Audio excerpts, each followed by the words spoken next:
Bonjour à toutes et tous et bienvenue sur Smart Impact pour ce nouvel épisode, votre rendez-vous dédié à la transformation environnementale et sociétale de notre économie, à découvrir sur Bismart, bismart.fr et sur tous les réseaux sociaux de Bismart. Au sommaire de cette édition, l'invité de Smart Impact est aujourd'hui dédié à H-Up, une asso d'entrepreneurs en situation de handicap.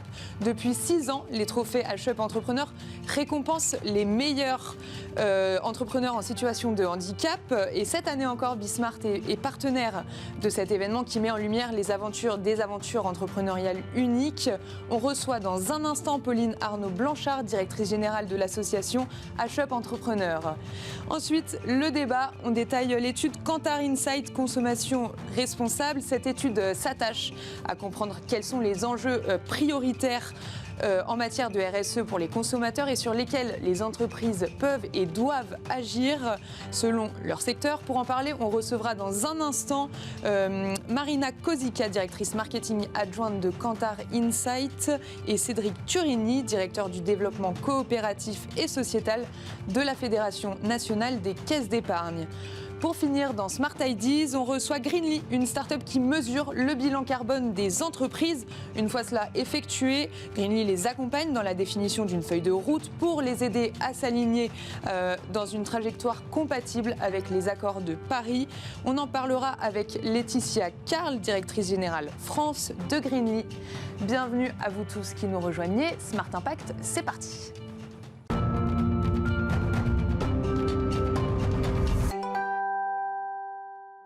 Et c'est parti pour l'invité de Smart Impact. Aujourd'hui, nous sommes ravis de recevoir sur ce plateau Pauline Arnaud-Blanchard, directrice générale de l'association H-Up Entrepreneurs. Bonjour.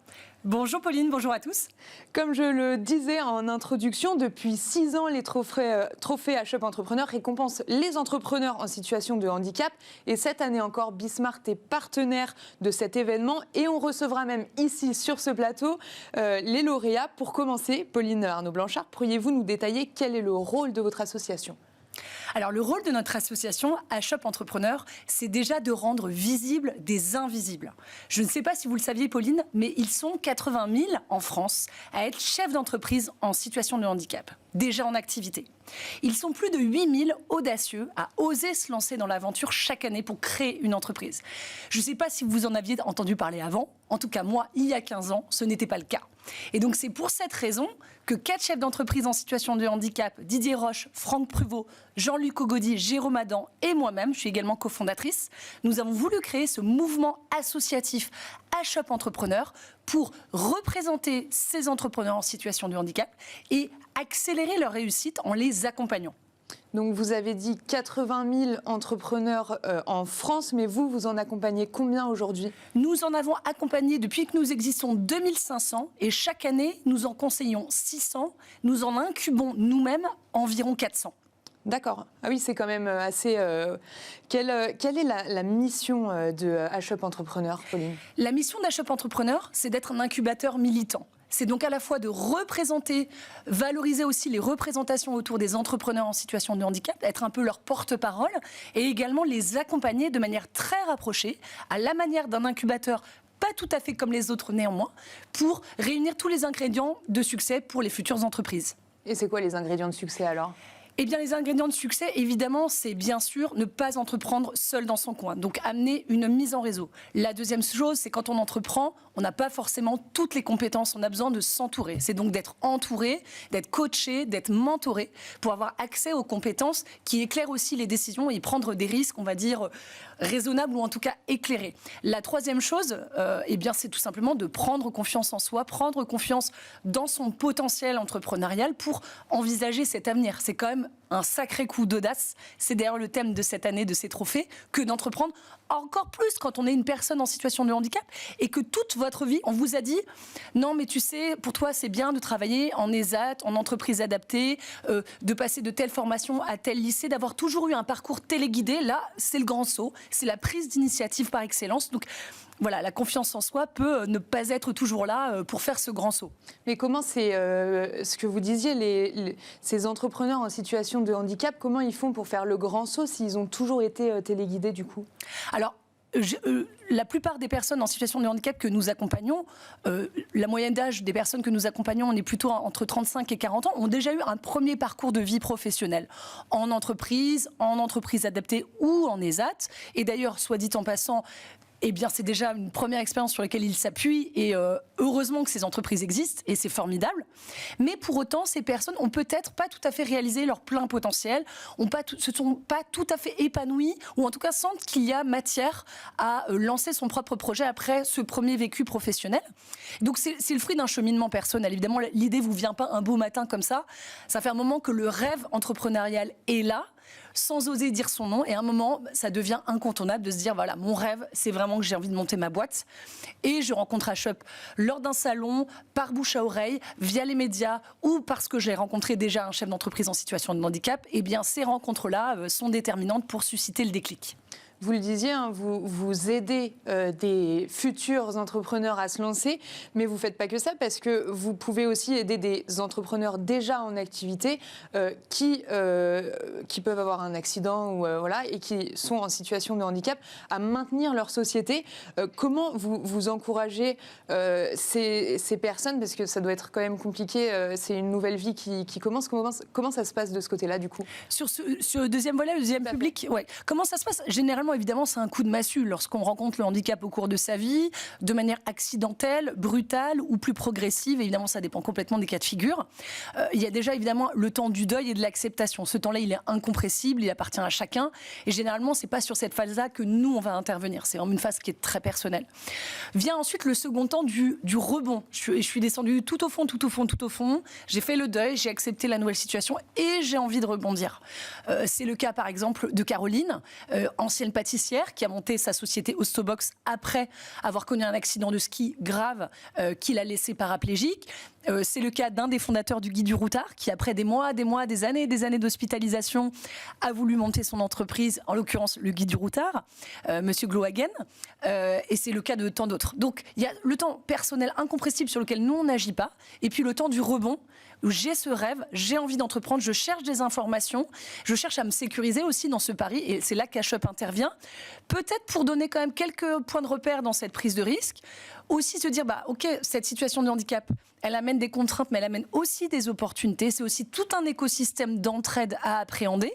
Et donc on aide les personnes à découvrir cet écosystème d'entraide, et puis c'est toute une communauté de chefs d'entreprise qui sont extrêmement épanouis après être revenus de cette période de deuil et d'acceptation. Donc je dirais qu'on arrive au moment qui est le plus opportun pour la personne, pour la réassurer, lui donner confiance en l'avenir, dans son potentiel entrepreneurial, et se dire que c'est loin d'être la fin de la route, c'est plutôt le début. Donc on comprend que l'entraide est essentielle. Vous travaillez avec des bénévoles. Ils sont qui, ces bénévoles ? Alors d'ailleurs, c'est une occasion de les remercier, ces fameux 450 bénévoles. Alors bénévoles, ça dit mal son nom, parce que ce sont des professionnels bénévoles. Ce sont des personnes en activité, qu'ils soient coachs ou professionnels en entreprise. Simplement, ils font don de leur temps et de leurs compétences à l'association HUP Entrepreneurs. Ce sont aussi bien des jeunes étudiants, des jeunes diplômés, que des cadres très expérimentés, qui ont en tout cas la conscience qu'ils peuvent transmettre des compétences utiles à un entrepreneur. Nous les recrutons, si je puis dire comme ça, à travers un certain nombre de partenariats de plateformes d'engagement, Vendredi, Coeo, Microdon, Wenobi. Je les remercie d'ailleurs aussi à cette occasion. Où ce sont des membres de la communauté HUP, donc des bénévoles de la première heure. En tout cas, ce sont vraiment des personnes engagées qui deviennent d'ailleurs des ambassadeurs de ce sujet de l'inclusion dans leurs entreprises. Et on se rend compte aussi à travers des partenariats entreprises que l'on noue que justement cette notion d'engagement collaborateur, elle est aujourd'hui essentielle dans la politique RSE des entreprises. Vous en parlerez peut-être dans le sujet d'après. Et en tout cas, voilà, on amène cette brique-là dans l'engagement des collaborateurs en entreprise. Et je dirais que c'est un engagement à la fois individuel et collectif qui peut être très fédérateur. Je vous propose, pour finir, qu'on dise un mot peut-être sur les trophées HUP Entrepreneurs, donc pour lesquels sont Bismart et partenaires, donc ce que je disais en introduction. Est-ce que vous pouvez nous expliquer ce que vous récompensez lors de ces trophées ? Merci beaucoup. Les trophées HUP Entrepreneurs, c'est donc la 6e édition. Je rends hommage ici à notre conseil d'administration, notre président Amou Bouakaz, notre président d'honneur Didier Roche, qui ont été un peu à l'origine de ces trophées il y a 6 ans. Notre volonté dans ces trophées, c'était pas d'être le énième trophée d'entrepreneuriat. C'était plutôt au contraire de saluer le parcours de résilience d'hommes et de femmes qui ont fait ce pari fou d'entreprendre. Ce que nous récompensons, c'est vraiment l'élan, le parcours de ces hommes et de ces femmes. D'où sont-ils partis? Où sont-ils arrivés aujourd'hui? Quelles activités ont-ils créées en lien avec leur parcours de vie? Et c'est pas tellement la taille des boîtes, le chiffre d'affaires, le nombre de salariés, savoir qui a les plus gros biceps. C'est vraiment cet élan, ce parcours remarquable de ces hommes et ces femmes. Et je peux vous dire que chaque année, c'est une centaine de candidatures que l'on reçoit. C'est très très dur de les départager. 11 nominés à ce jour. Et puis il y aura 4 lauréats. Un vote du public sur lequel je vous invite encore à voter, puisque c'est un vote live jusqu'au jour J. h-up.fr/vote. On a un chiffre à battre cette année, c'est 4500 votes du public l'année dernière, donc on espère embarquer le grand public encore plus cette année. Mais voilà, ce sont à chaque fois des rencontres exceptionnelles. Encore une fois, c'est pas des surhommes et des surfemmes, c'est par contre des parcours assez remarquables. Et je vous invite à les découvrir. Eh ben on les découvrira. Rendez-vous donc le 15 novembre prochain au Carré du Temple à Paris. Merci beaucoup Pauline Arnaud-Blanchard, directrice générale de l'association H-Up Entrepreneurs. Et quant à nous, on se retrouve tout de suite pour le débat.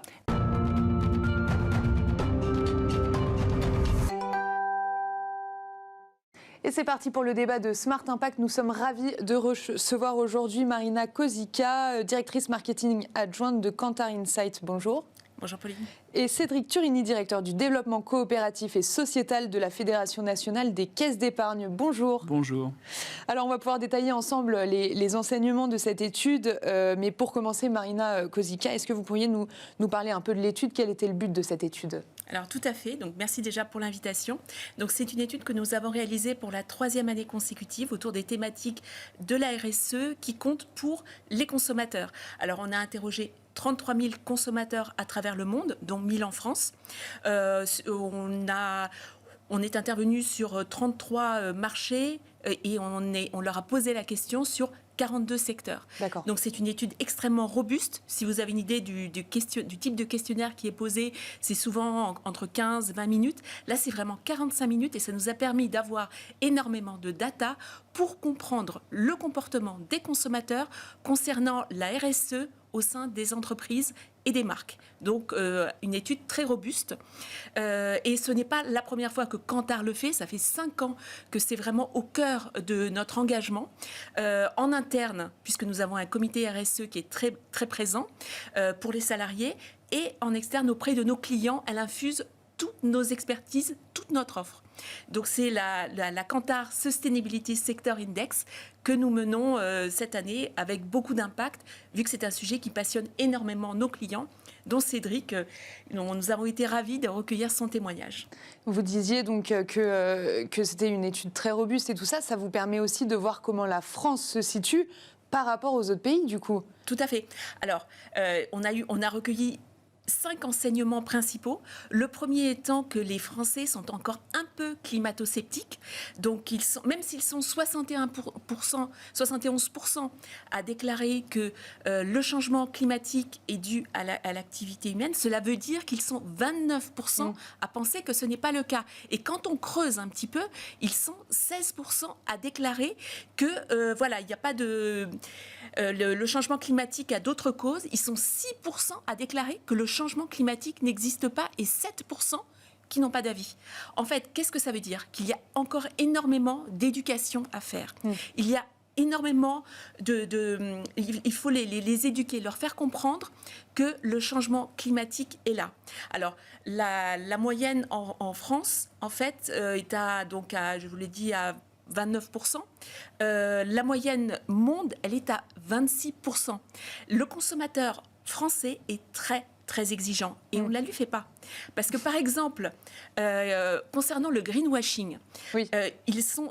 Ça concerne tous les secteurs, mais vraiment tous les secteurs sont impactés et à un très haut niveau. Ils sont 51% à déclarer qu'ils ont pris les marques en flagrant délit de greenwashing, donc de fausses informations qui ont été transmises. Et pourquoi c'est important, cette problématique de greenwashing? C'est tout simplement que les marques fortes reposent sur de la confiance. Bien sûr. Et si la confiance est rompue, eh ben le consommateur n'ira pas vers la marque, il n'ira pas vers l'entreprise. Donc c'est très important de créer du lien, comme le montre notre étude Kantar Brandsy cette année sur le top 50 des marques françaises les plus puissantes. Le socle vraiment d'une marque forte, c'est la confiance. On aura l'occasion de revenir après peut-être un peu plus en détail sur les enseignements de l'étude, dont le greenwashing. Mais avant ça, dans votre secteur d'activité, Cédric Turny, la banque, quelles sont les priorités? Est-ce que c'est des priorités plutôt environnementales ou plutôt sociétales? Alors je dirais les deux. D'accord. Les deux grandes priorités du secteur et des caisses d'épargne aujourd'hui, c'est d'une part d'adresser le sujet du changement climatique.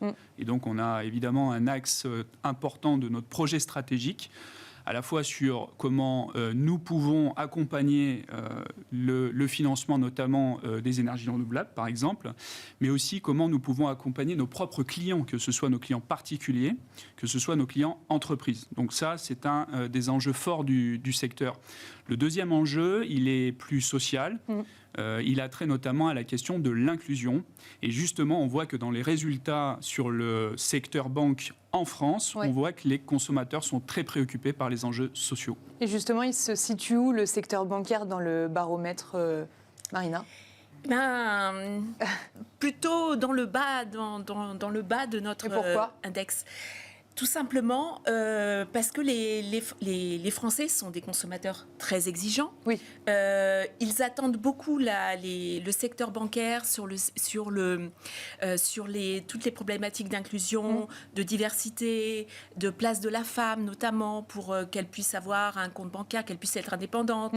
Et donc, en fait, il y a un doute en fait qui subsiste dans l'esprit des consommateurs que les banques, mais ça concerne tout le secteur, ne luttent pas assez contre l'évasion fiscale, ne prennent pas assez ses responsabilités de ce côté-là, de lutter contre la pauvreté. On est quand même dans un contexte d'inflation assez dur.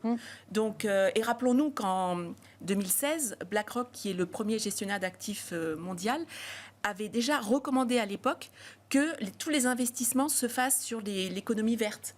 Et donc, le consommateur, forcément, il retient tout ça. Et quand il a l'occasion de retoquer certains secteurs, il le fait, mais sans hésitation. Mais par ailleurs, quand il remarque qu'un secteur est vertueux ou apparaît, par exemple, fait du bien à la planète, je vais prendre 3 secteurs, notamment celui des substituts aux produits laitiers, tout ce qui est, les laits de soja et les véhicules hybrides ou le secteur laitier classique, en fait, ils sont valorisés par le consommateur. À l'inverse, donc des secteurs moins vertueux, parce que le secteur finance est au milieu de classement.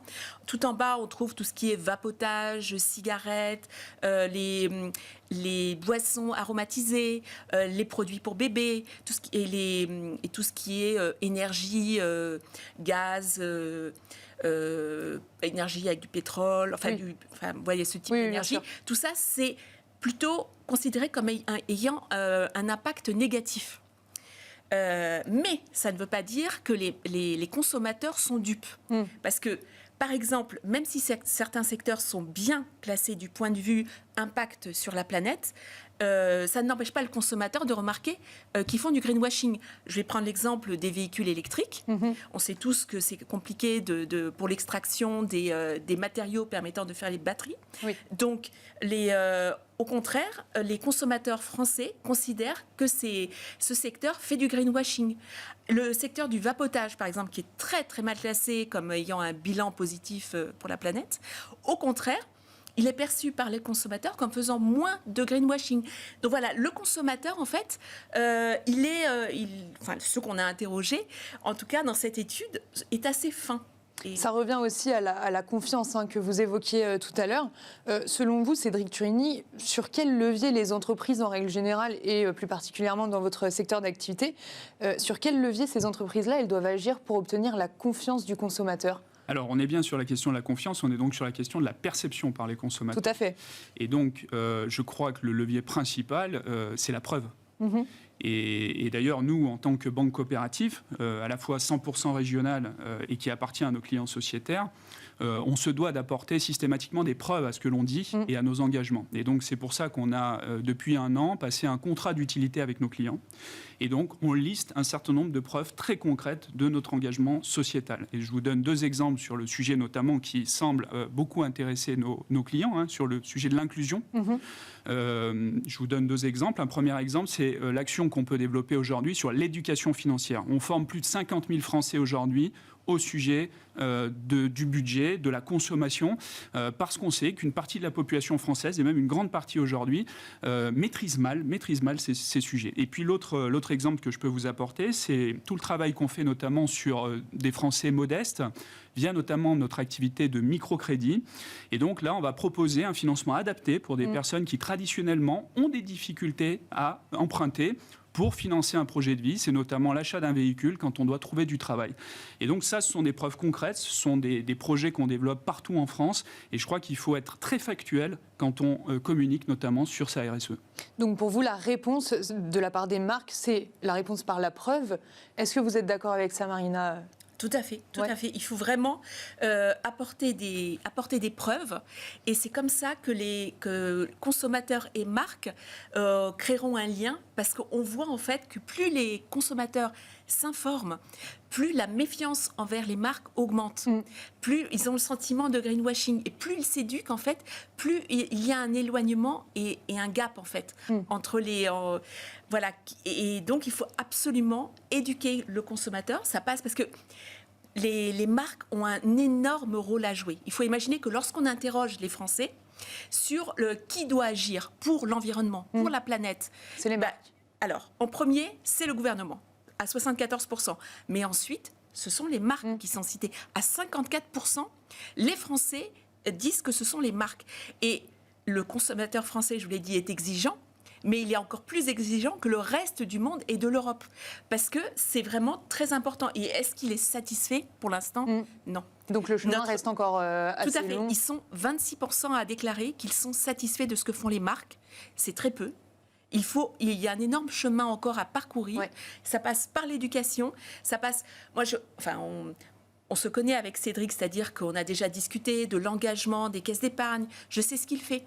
Mais en fait, j'ai discuté avec beaucoup de gens qui m'ont dit qu'ils n'étaient pas au courant de ce qui s'était fait. Donc il y a beaucoup de travail de communication, de l'engagement, de la place des femmes. Moi, j'aime beaucoup la place qu'a donnée la Caisse d'épargne aux femmes au 19e siècle, leur permettant d'avoir un compte bancaire, un livret A, de pouvoir ouvrir ce compte bancaire sans demander l'autorisation de leur mari. C'est très important de l'avoir fait parce que, comme l'a appris Cédric, c'est après, la loi est arrivée en 1900...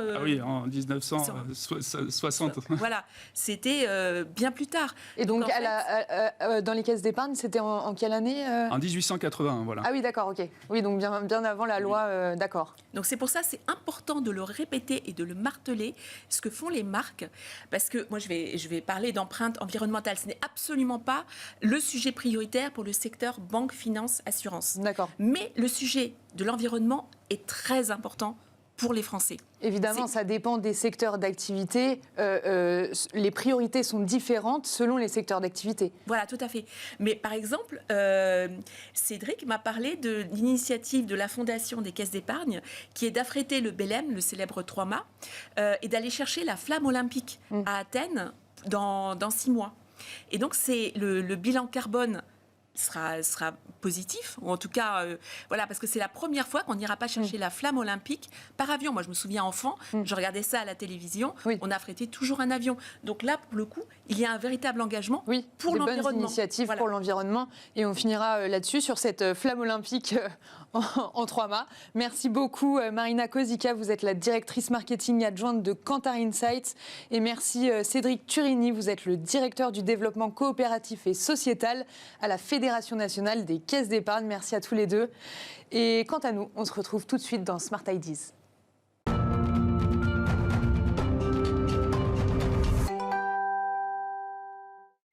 Et on se retrouve tout de suite dans Smart Ideas. Aujourd'hui, on parle de Greenly avec Laetitia Carl, directrice générale France de Greenly. Bonjour. Bonjour.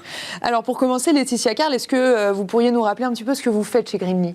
Bien sûr. Alors Greenly, on accompagne les entreprises sur leur bilan carbone et leur stratégie climat. Donc en fait, on les aide à mesurer et réduire leurs émissions pour s'aligner avec les objectifs des accords de Paris. À qui s'adresse Greenly? Est-ce que vous accompagnez toutes sortes d'entreprises ou uniquement les PME? Comment ça se passe? Alors, on avait commencé sur les PME, mais maintenant on est plutôt sur le mid-market, donc en fait, les entreprises de taille intermédiaire et certains grands groupes. Là où on va être particulièrement utile, c'est pour des entreprises qui n'ont pas forcément beaucoup de personnes dédiées à l'ESG en interne, donc une ou deux personnes qui ont beaucoup de choses à faire, c'est très large comme sujet. Et en fait, on va leur proposer une plateforme qui est facile d'accès, intuitive et collaborative pour pouvoir mesurer et mettre en place des plans d'action concrets assez facilement. Donc une fois que vous avez mesuré ce bilan CO2, comment ça se passe après? Comment vous faites pour accompagner justement les entreprises dans la suite du processus? Alors déjà, ça commence par la mesure. Donc la mesure, c'est avec des modules physiques. Donc l'analyse physique va être très importante dans la mesure carbone. On peut le faire de différentes manières, soit par les flux monétaires, soit par les flux d'activité. D'accord. Et donc nous, on a une plateforme qui est très très poussée sur tout ce qui est analyse physique. On a créé des modules spécifiques par industrie. Donc par exemple, on traite beaucoup d'entreprises d'industrie lourde, d'agroalimentaire, de tech, etc. Et à chaque fois, il y a des modules spécifiques qui vont les aider à mesurer l'impact de leurs activités. Et donc, une fois qu'on a su, avec toute cette granularité, mesurer les émissions, c'est là qu'on va pouvoir en fait proposer des plans d'action qui sont précis et concrets. Et c'est ça que les entreprises ont besoin. Et donc, nous, on va vraiment simplifier toute la partie mesure pour que les efforts humains dans l'entreprise soient concentrés sur la réduction. Et donc les plans d'action concrets, j'imagine que ça dépend en fonction des entreprises, en fonction de où elles en sont. Et ça, tout ça, vous l'adaptez à chaque fois. Donc évidemment, ce n'est pas un plan pour toutes les entreprises du même secteur, parce que ce serait trop facile. C'est vraiment selon les émissions, selon les fournisseurs qu'ils utilisent. On peut proposer des fournisseurs qui sont plus verts et qui vont émettre moins. C'est par rapport aux procédés utilisés, par rapport aux matériaux utilisés. Donc ça va être très très granulaire, parce que sur une entreprise dans l'industrie automobile, par exemple, qui fait des câbles en cuivre, on va lui dire, là, il faudrait utiliser des câbles en cuivre qui ne viennent pas de cet endroit, qui ne sont pas faits avec ce type de matériaux, plutôt des matériaux recyclés.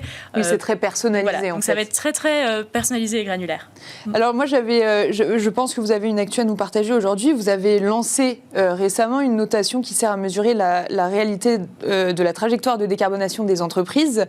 Est-ce que vous pourriez nous en dire un peu plus? Comment fonctionne ce système de notation? Il me semble que c'est avec des médailles. Oui, c'est ça. Ouais. En fait, on a lancé les médailles parce que ce qu'on a remarqué dans le marché, c'est qu'il y avait beaucoup de distinctions sur les entreprises qui mesuraient, mais c'était assez déclaratif et c'est bien de mesurer, mais on s'est dit c'est dommage que ça n'existe pas quelque chose qui vient certifier la trajectoire de réduction.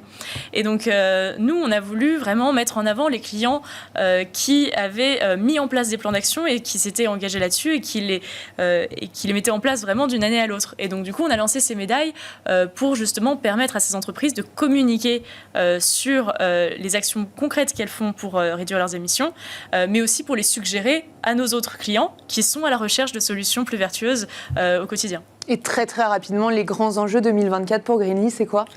Il y a l'expansion à l'international. Donc pour l'instant, on est présent aux US, au Royaume-Uni et en France. On va aller se développer un peu plus en Europe. Il y a la CSRD qui va arriver, qui va concerner beaucoup d'entreprises en Europe. Donc on est ravis de pouvoir adresser ça. Et je crois que c'est principalement cette expansion internationale qui c'est déjà pas mal. Merci beaucoup Laetitia Carle, directrice générale France de Greenly. Merci à vous tous de nous avoir suivis pour cette émission de Smart Impact. Et puis je vous donne rendez-vous très vite sur Bismart. À bientôt.